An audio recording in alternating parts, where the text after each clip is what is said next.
Hello again. This one is a super simple Christmas card I made for my family this year. For the past few years, my mom has asked me to do the illustration for the card. At first, it was just the pets, but it's changed a bit since then. This year, I wanted to do something pretty classic. Starting out, as I was researching ideas, I didn't know what direction to go in, but then as I came across a horse illustration, the idea of a reindeer blossomed from that. Of course, if you're only going to do one reindeer, it's gotta be Rudolph. So I added a nice shiny red nose to him as well. I've taken to sketching on tracing paper, so you guys can't really see that process. It's just something I really like the feeling of, and it erases so easily as well. So when you're messing around with ideas, it's a very flexible work style. I just don't have the proper setup to easily see that process, so I do apologize. I do like seeing other people's sketches, and I will do my best to try and figure out how to make that happen. Because this was for the family holiday card, a few additional things had to be considered. My mom's printer is just your average run-of-the-mill family printer. It's not a nice one that's meant for illustrations. Now, in some ways, that doesn't matter. I'm not usually one to get too fussy over prints, but it does cause a few alterations. The one thing that really bothers me is that it doesn't do borderless printing. That means it doesn't print all the way to the edge of the paper. It leaves a white margin about half a centimeter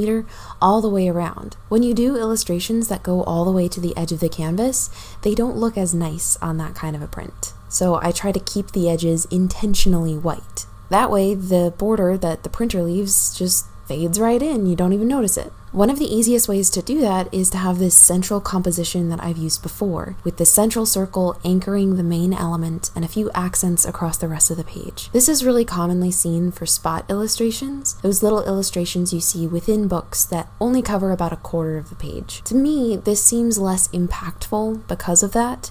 It doesn't feel like a main illustration, big and bold and detailed, but for its purposes and constraints, this was a good way to go. Another big thing to consider was color choice. My mom lives about a 12-hour drive away from me, so I have no control over how this would print color-wise. As such, I've learned to use colors that don't have to translate perfectly. I don't mind a little bit of flex in them, and to keep the palette pretty limited so they don't bleed into each other and get muddled and confused. This one came out very, very close to the sketch, but there were two things that I did change. First was the belts around the reindeer. I just straightened them out. This way they weren't wrapping around the body like a 3D object. I needed to keep them flat to fit with the rest of the style on the piece and project a flat graphic look. The second and lengthier thing that I messed around with was the background. I didn't have a super solid idea about it in sketch form. I thought maybe dots, and that looked fine enough on the sketch, but as I tested them out here on the final, it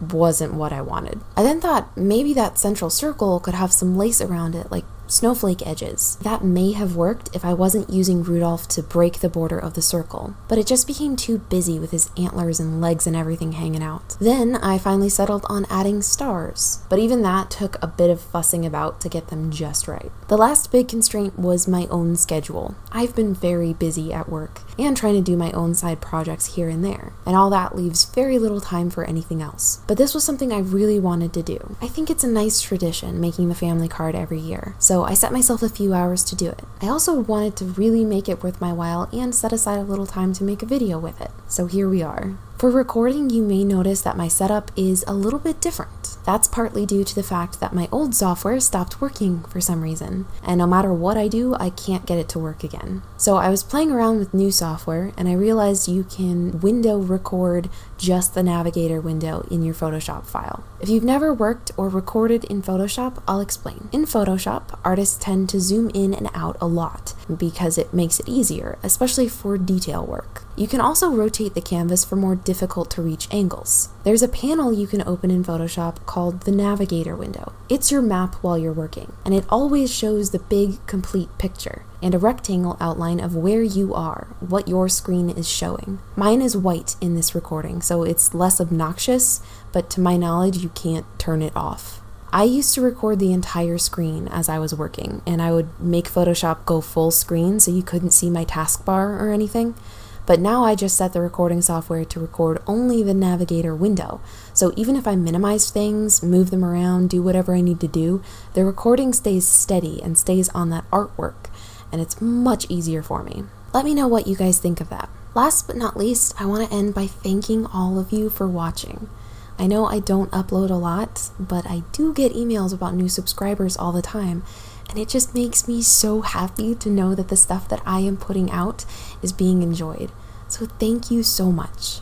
I will always keep uploading, it just may be very unpredictable when I'm able to do so.